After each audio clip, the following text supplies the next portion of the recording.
Bro traders பெர்ஃபார்மன்ஸை review எப்படி பண்ணுவாங்கன்னு உங்களுக்கு தெரியுமா? ப்ராஃபிட் வந்தா சக்ஸஸ், லாஸ் வந்தா ஃபெயிலியர். இது வந்து beginner mind set. Bro traders performance இப்படி ரிவ்யூ பண்ண மாட்டாங்க.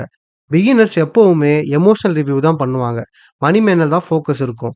But professional traders structural review தான் பண்ணுவாங்க. அந்த ட்ரேட் நெசசரியா? நம்ம செட்டப்குள்ள இருக்குதா? இல்ல கிரீட் ஆர் எமோஷன்ஸ் உங்க டிசிஷனை இன்ஃப்ளூயன்ஸ் பண்ணுச்சா? எக்ஸ்பீரியன்ஸ் மட்டும் பத்தாது. அந்த எக்ஸ்பீரியன்ஸை உங்க ஹேபிட்ஸா மாத்தணும்.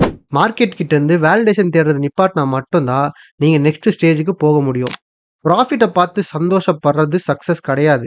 உங்க ரூல்ஸை ஃபாலோ பண்ணிட்டு லாஸ் அக்செப்ட் பண்றதுல தான் ரியல் சக்ஸஸே இருக்கு. உங்களால கண்ட்ரோல் பண்ண முடிஞ்சது ஒரே விஷயம்தான். அது உங்களோட பிஹேவியர் மட்டும்தான். நீங்க இன்னைக்கு ட்ரேடை எப்படி வேணா ரிவ்யூ பண்ணிருக்கலாம். ஆனா இந்த வீடியோ பார்த்த அப்புறமா ரிவ்யூவை ப்ராப்பரா பண்ணுங்க. நீங்க வந்து எமோஷனல் டிசிஷன் எடுக்கிறத விட்டுட்டு லாஜிக்கலா டிசிஷன் எடுக்க பாருங்க. ஸோ நம்மளோட எமோஷன்ஸை கண்ட்ரோல் பண்றது மட்டும் தான் ஒரே வழி நெக்ஸ்ட் ஸ்டேஜுக்கு போறதுக்கு. ஸோ இந்த மாதிரி வீடியோ போறதுக்கு நான் ரெடியா இருக்கேன். பட் நீங்க ஃபாலோ பண்ணாதான் இந்த மாதிரி நிறைய வீடியோஸை பார்க்க முடியும். ஸோ ஃபாலோ பண்ணிக்கோங்க.